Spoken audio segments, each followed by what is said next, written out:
let's do best bets for Monday in the NBA playoffs. We got 2 games on the slate. And it's a good thing that we got Joe Dellera on here so we can discuss as the New York Knicks take on the Boston Celtics in game 4 after just the Garden was rocking, the party outside. It was all set up. Everyone was so excited. Everyone was so excited for that game. And Brandon and I were like, Celtics alts, all of the Celtics props. And I hated it because like I really want, I think the Knicks winning would be such a really good story. But and Celtics fans, including Brandon Anderson, are just ecstatic over the result and like order restored, exact same shots, nothing different. All that was just variance. So wrong. And now this is just order restored. The Boston Celtics are a 6.5-point road favorite in this game, -105 at BetMGM. There's a +7, -113 actually at Bet Rivers, which is kind of interesting. 208.5 is the total. This hasn't moved much. There's a 209.5 in the market if you want the under at FanDuel. What do you guys have for best bets on this game? Let's start with Joe Dellera. I like Josh Hart over 11.5 points. And despite the thumb, Karl Anthony Towns over 11.5 rebounds. Okay. Jim Turvey for this game. What do you like? I like Jalen Brunson over 2.5 threes and Jason Tatum under 27.5 points. Okay. I'm going to make it sound like 2 really biased Knicks fans there. It does. I'm going to be on. I got to check the number on where this is at currently because I bet it's gotten steamed. Going back to old reliable. Can't get me off of it. Can't stop, won't stop. Derek White, 17 plus points, -105. That will be my bet. Now, this is the one I do not know about from a result standpoint. I would tell you, like, my number makes this only 3. I think the Knicks actually probably get a point of value for a bounce back spot after game 3. I like the Knicks' chances. There's this part of me when we're trying to like script the series that's like, okay, they stole game 1 and 2. They got killed in game 3. There's going to be one game out of fucking 8 games where the Knicks just play well enough to win. Like that to me should be an outcome here is that the Knicks the Knicks just play well that game and they won. Not like a big tactical adjustment, not a big shooting variance, just like, the Celtics didn't play great, the Knicks played pretty well and they won a game. And this feels like the most likely spot for that in game 4. Yeah. And at that point, I'm probably looking Boston on series plays at that point. Like, I think the New York has enough to get 3 wins because they stole really 2 of them, but one of them at least from the Boston Celtics. I lean heavily. I may talk myself into it by tomorrow on playing Knicks money line for a little bit. I really kind of want to sit this one out from that perspective, but I'll definitely be on Derek White over 16.5 points. Peyton Pritchard won over his numbers probably up to 2.5 now. Is that right? I would bet that he's probably been steamed up. Threes. Yeah. I'll go ahead and but 3+ is +130. I will play Peyton Pritchard 3+ threes as well. An interesting one here is Al Horford. I may play Al Horford 2+ threes at +100 at DK. That's a pretty good price too. Because I think one of these is okay. The Knicks, the Celtics couldn't hit threes in game 1. They didn't take enough threes in game 2, and they couldn't hit. They hit all of their threes in game 3. Now what? And so this seems to be like a really good bounce back spot. But that's my kind of inclination on this. You guys have much stronger plays on it. Let's start with Joe Dellera. Let's go backwards. So Karl Anthony Towns has the thumb injury. Doesn't want to talk about it, but you like the over 11.5 rebounds here. Yeah, I mean, he still was grabbing boards. Like after it, like you could watch the clip and he's like, my thumb's broken. And then he gives this really coy, zesty interview after the game. And he's just like, yeah, I don't like, they'll tell you, I don't know. It's not my problem, basically. Dude is just grabbing rebounds. Does not care. Like he is playing with some reckless abandon. And I think that, I think we're getting a little bit of a discount here at the 11.5. When you look at what he's been able to do, he's been unbelievable on the glass. So I don't mind grabbing this at 11.5, even though we've kind of run into this issue. But so far the series, that 13, 17, and 15 rebounds, and the chances are popping. He's got over 20 in every game. So I think that the 11.5 is just light. And New York does kind of clear it out for him to get some of these rebounds. He's obviously getting a couple contested ones, but Boston isn't exactly dying to get offensive rebounds either. So he is able to get some easier ones. I think 11.5 is just too light. He's going to play max minutes as long as he's not in foul trouble. And I wonder to a degree if the thumb actually makes him a little bit less like slap happy with getting some fouls if he doesn't want to, kind of expose that. So I like over 11.5 rebounds for Cat.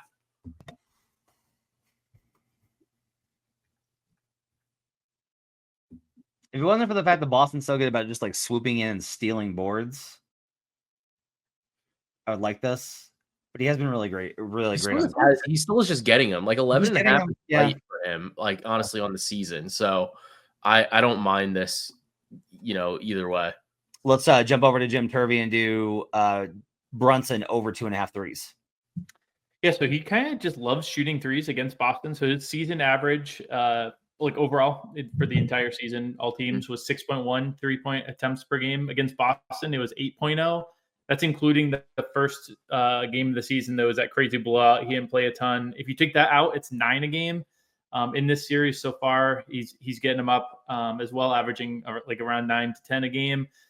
He's made 5, 2, and 3, and the 2 came on 9 attempts. And all of that kind of makes sense, right? You don't want to cherry pick, anything that's just a few games here and there. But I mean, he's going against Derek White and Drew Holiday, two of the most physical guards it's really difficult to drive in the lane against, and two of the best shot blocking guards. So he's going to want to keep them out on the perimeter. He's going to want to get switches, not drive. We saw him multiple times drive, and then, Derek White would get him from behind or something. If he's out on the perimeter, able to kind of go one-on-one against Horford or something like that, that's a lot more appealing, possibility for him than going into the lane against this Boston team. It's part of, I think Antonio threw out in the chat, 27.5 points. I looked at that. I'm much more intrigued by the threes because I think he realizes against Boston, that's a much better way for him to attack instead of going into the paint where usually, he does a lot of his work. And there's a tighter whistle in the postseason as well. So he's not getting, those mid-rangers, even for all the grifting videos we got against Detroit. His free throws haven't been as high as in the regular season at times. So I think he's making the perimeter more of a focus, certainly against this Boston team with those guys they have there. So I'm going to take the over 2.5 threes. The offense has to be where the adjustments come from. This is where I do not love having Tom Thibodeau as your coach on the other side. Like, I would feel a lot better if it wasn't Tibbs having to make offensive adjustments, because that to me was a bigger problem in game 3. Like, Boston made a lot of shots. 115 points. I felt like they were over helping on Brunson defensively. Like they were trying to overcompensate. And I think that got the Knicks in like some really bad defensive rotations. It's the exact opposite thing that they were doing in games 1 and 2, where they were actually like relying on the switches. They were trusting everybody to like stick with their assignments. And I think it was just like a little demoralizing. Honestly, you have those 2 wins, you come home, game 3, the Garden's rocking when the game starts, and then you just go down immediately. And I think it just threw them kind of out of sorts, where they're like, oh, we got to make sure we're doing this. And I felt like they were really overhelping on Brunson defensively, and that was opening up a lot of threes. The quality of 3 for Boston was so much better in game 3 than in games 1 and 2. They like, the biggest thing in the first 2 games was they were dribbling the air out of the ball before they shot threes. That did not happen in game 3. They were true catch and shoot threes, maybe one dribble to kind of reset. The quality of shot was so much better, and a lot of it had to do with the fact that they were overhelping and leaving guys open on the perimeter, which is, I think, should be a little bit of an easier fix than it seems to be on paper.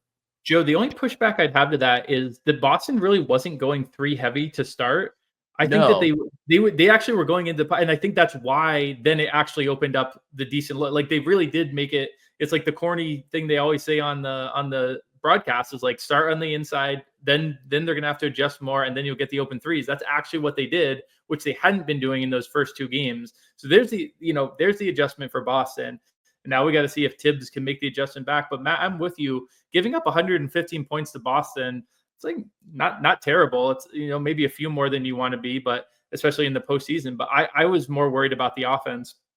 I see a shout at Brunson being a ball hog. It's probably a little harsh, but I do think that the Knicks offense is worst when he is just dribbling the air out of the ball, and it's best when the ball's whipping around. It's why sometimes when Brunson's on the bench, the offense looks its best. Even if the shots aren't going in, the offense looks a little bit better. The defensive intensity, I mean, maybe. I think it's more that why would they not have shown up with intensity in games 1 and 2? I think that's I don't know if I would.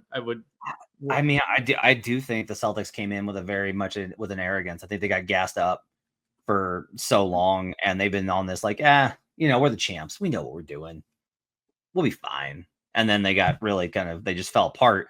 I thought that their defensive process was a lot better in game 3. I thought that in game 3, I did see a market improvement there. But it's also, why? Because they were going to go down 0-3. And much like, who also had an incredible defensive performance in game 3? The Cleveland Cavaliers.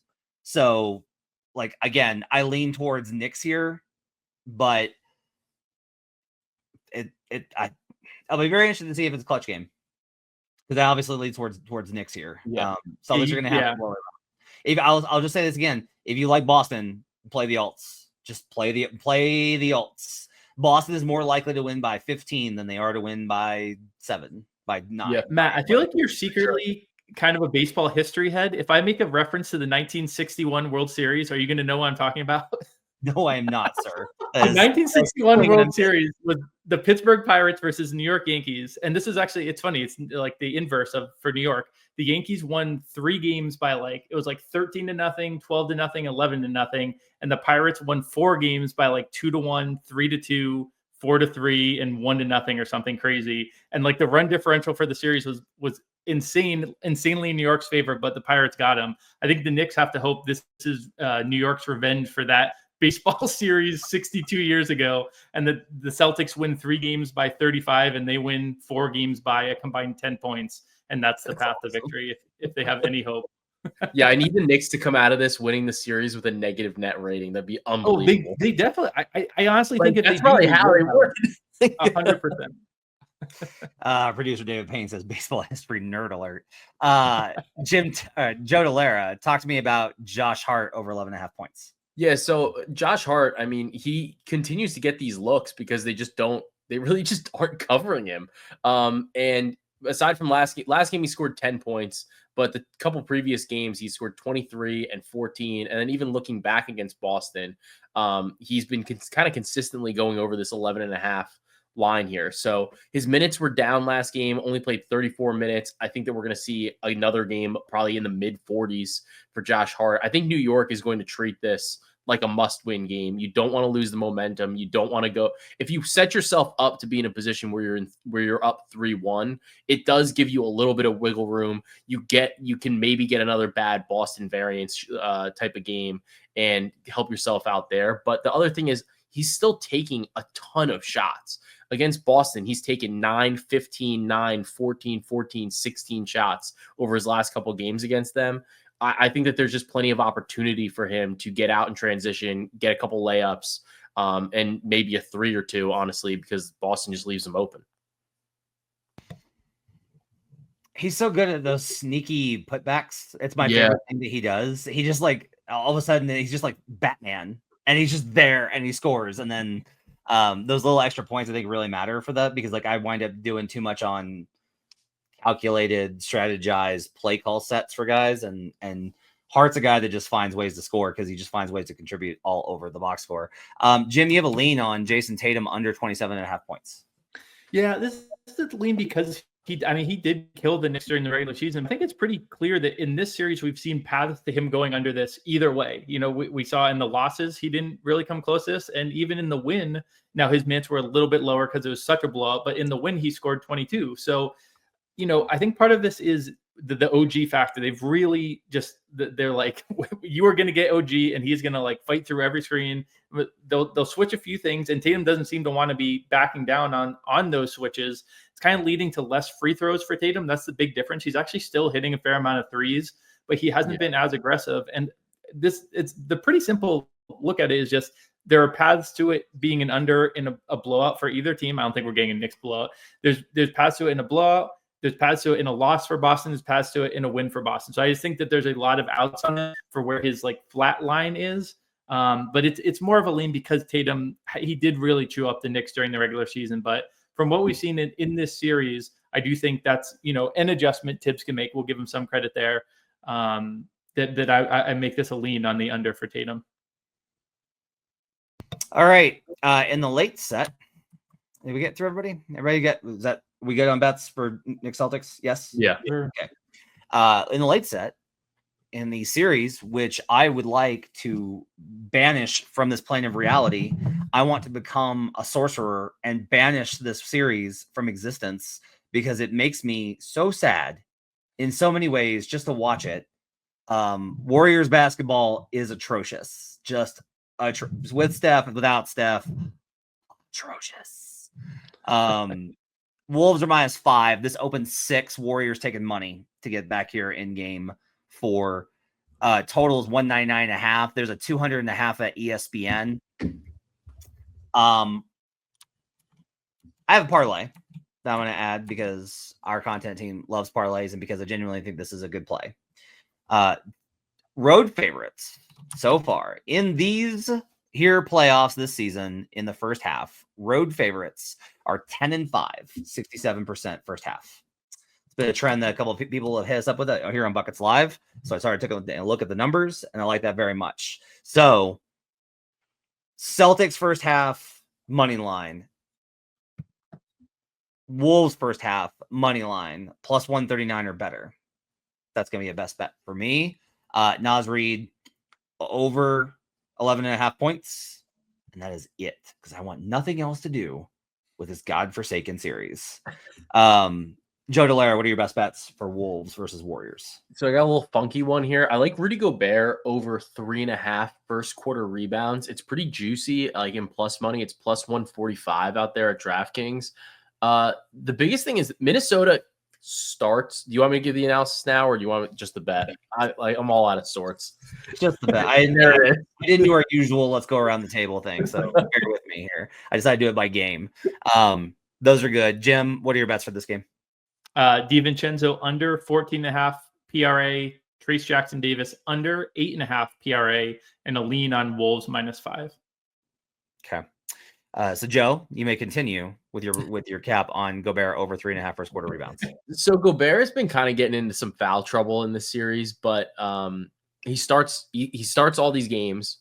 Minnesota's been kind of running their traditional rotation, at least to start, and then they'll adjust as the game goes on based on what like is or isn't working. And a lot of times that can be Rudy just gets excised out of the rotation.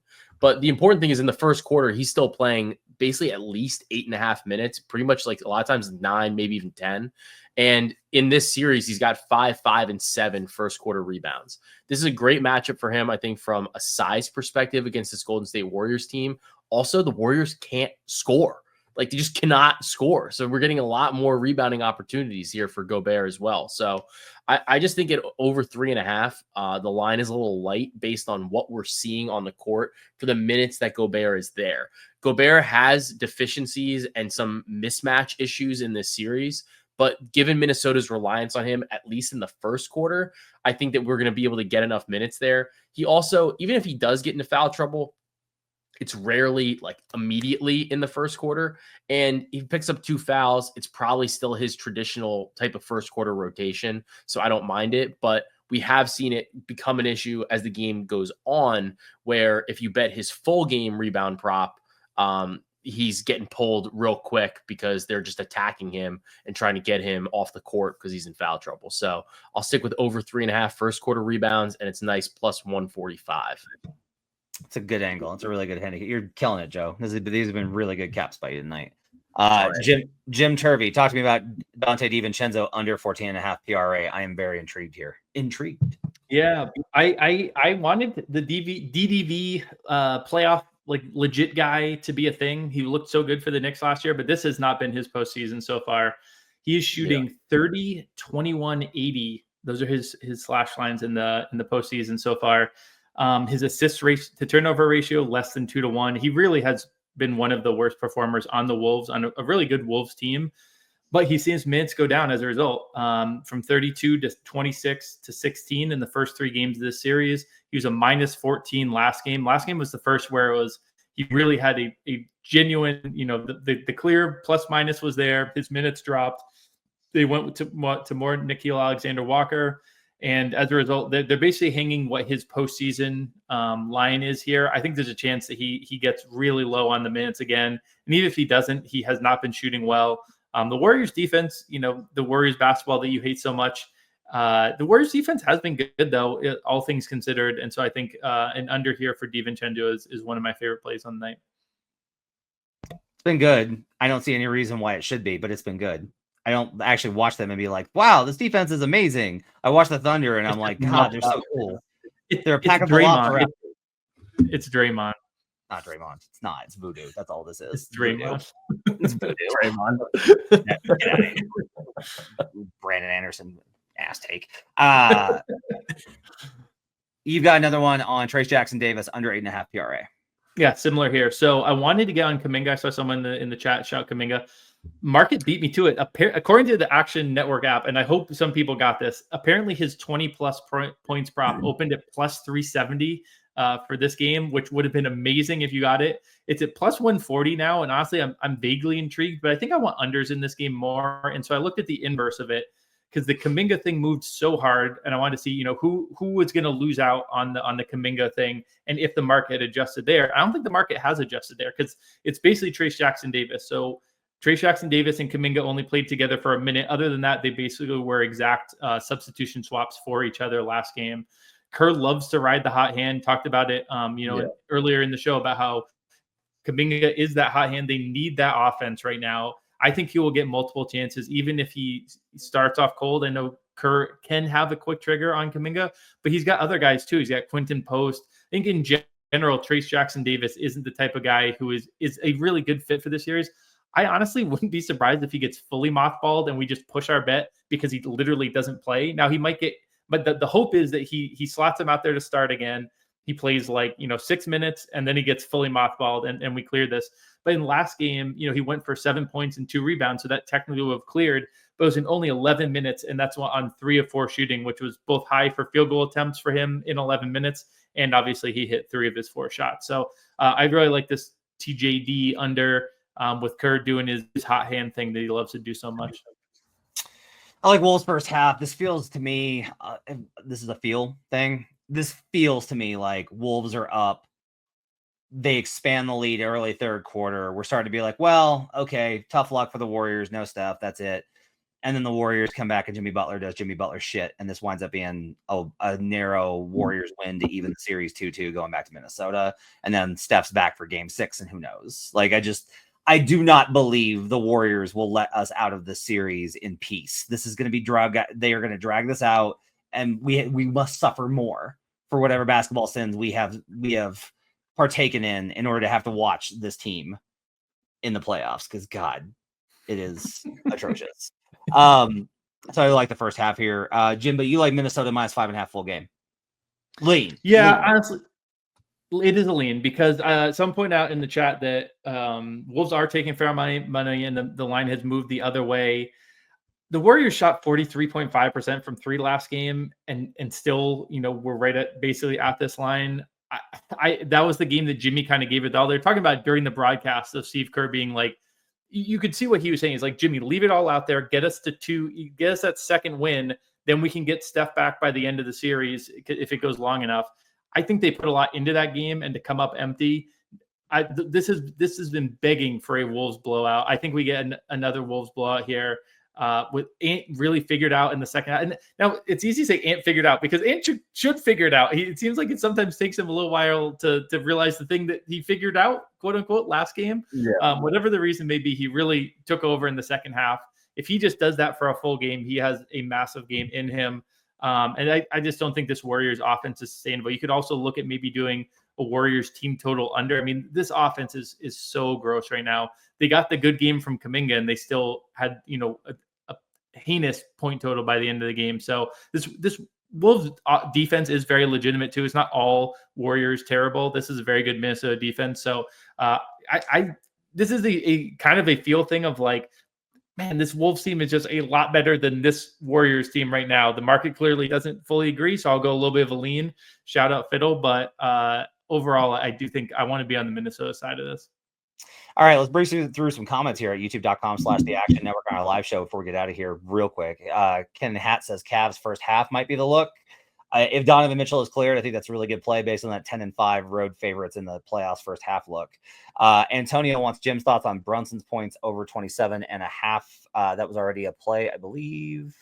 No, actually, I don't want it. I want the threes instead, because the Derek White and Drew Holiday inside the arc type defense. That's right. Antonio also says Boston spread -1.5 plus 164 is very tempting.